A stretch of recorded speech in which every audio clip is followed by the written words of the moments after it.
अज्ञानतिमिरान्धस्य ज्ञानाञ्जनशलाकया चक्षुमिलितमेन तस्मै श्रीगुरवे नमः। यह अज्ञान रूपी अंधकार जिसने हमें अंधा कर दिया है, वह ज्ञान रूपी शिला काजल, ज्ञान रूपी काजल की शिला द्वारा ही उसको खोला जा सकता है। और जो सतगुरु या जो गुरु हमें हमारे अंधकार को दूर करते हैं और हमें परमात्मा से मिलाते हैं, हमारे अज्ञान को दूर करके हमें ईश्वर का साक्षात्कार कराते हैं, ऐसे ईश्वर को नमन है, प्रणाम है। लेकिन जब ईश्वर का साक्षात्कार हो भी जाता है, तब भी हम संसार में रहते हैं। जिस प्रकार हमने जाना कि श्री राम भगवान ने गुरु वशिष्ठ जी से ज्ञान प्राप्त किया था, ज्ञान प्राप्त किया, परमात्मा के दर्शन किए, बट एक जीवन जीकर भी दिखाया।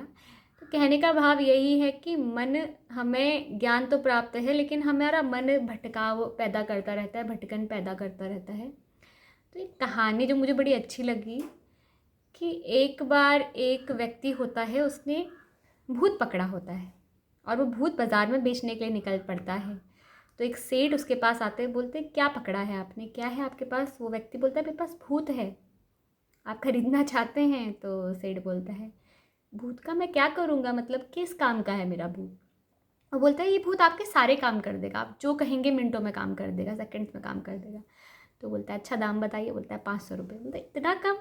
इतना काम का भूत है जो सारे काम कर दे रहा है, आप 500 रुपये दाम रख रहे हैं? तो वो व्यक्ति बोलता है कि हाँ, इसमें गुण तो बहुत है लेकिन एक कमी भी है कि एक सेकंड के लिए भी रुकता नहीं है, निरंतर काम करता चला जाएगा। आप जो बोलेंगे वो काम तुरंत कर देगा, फिर काम मांगेगा, और अगर आप काम नहीं दे पाए तो वो आपको ही लास्ट पे खा जाएगा। तो ठीक है, चलो ठीक है। हम सोचते हैं मेरे पास तो कितना काम है, कितना कारोबार है। तो सेठ क्या करता है, उसको भूत जैसे ही प्रकट होता है बोलता है काम दो काम दो काम दो। सेठ बोलता है ये काम ये काम ये काम, बहुत सारे काम बताता है।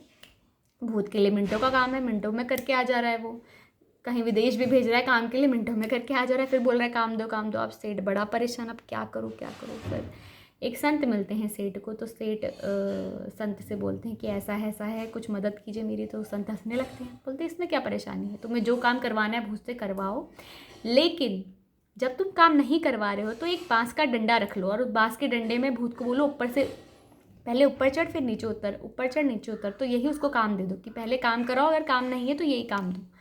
तो फिर उसका बहुत अच्छा हो जाता है। तो कहने का भाव यही है कि बात भूत की नहीं हो रही, यहाँ भूत रूपी मन की बात हो रही है कि हमारा मन है जो कभी भी स्थिर नहीं रह सकता, कभी भी बिना विचार के नहीं रह सकता। कहते हैं ना खाली दिमाग शैतान का घर। तो बिना विचार के, बिना किसी काम के, बिना किसी ख्याल के मन नहीं रह सकता। तो मन को काबू कैसे करना है कि जब आप काम में है, अपना काम कर रहे हो तो काम में मन लगाइए, लेकिन जब काम में मन नहीं लगा रहे तो इधर उधर भटकाव पैदा मत करिए या कुछ अलग चीज़ में मत जाइए। तो तब उसको, मन को कौन स्थिर कर सकता है? ईश्वर की बातें, ईश्वर का सिमरन, परमात्मा का सिमरन, जो ज्ञान आपको मिला है उसका सिमरन, निरंतर चिंतन। तो काम में जब मन लगा रहे हैं तो तब तो ईश्वर का चिंतन तब भी होना चाहिए, और जब नहीं हो रहा है तब तो बिल्कुल ही परमात्मा का चिंतन होना चाहिए, उन्हीं का ध्यान होना चाहिए, उन्हीं का ख्याल होना चाहिए। कुछ कर भी रहे, इंजॉय भी कर रहे हैं लाइफ, तो उन्हीं का ध्यान होना चाहिए। तो मन रूपी बच्चे को कौन बांध सकता है? परमात्मा का चिंतन, सुमिरन ही उससे बांध सकता है, तभी मन स्थिर रह पाएगा। और अगर आपका मन भटकाव पैदा करके, जैसे बहुत बार ऐसा होता है ना कि इंसान काम तो कर रहा है जीवन में, बहुत कुछ कर रहा है जीवन में, लेकिन डिप्रेशन आ जाता है, उससे परेशान हो जाता है, दुखी हो जाता है, आसपास दोस्तों को ढूंढता है, चीज़ों को ढूंढता है या मन लगाने का प्रयास करता है, लेकिन दुखी रहता है, परेशान रहता है। तो उसका कारण यही है कि आप गलत चीज़ में मन लगा रहे हैं।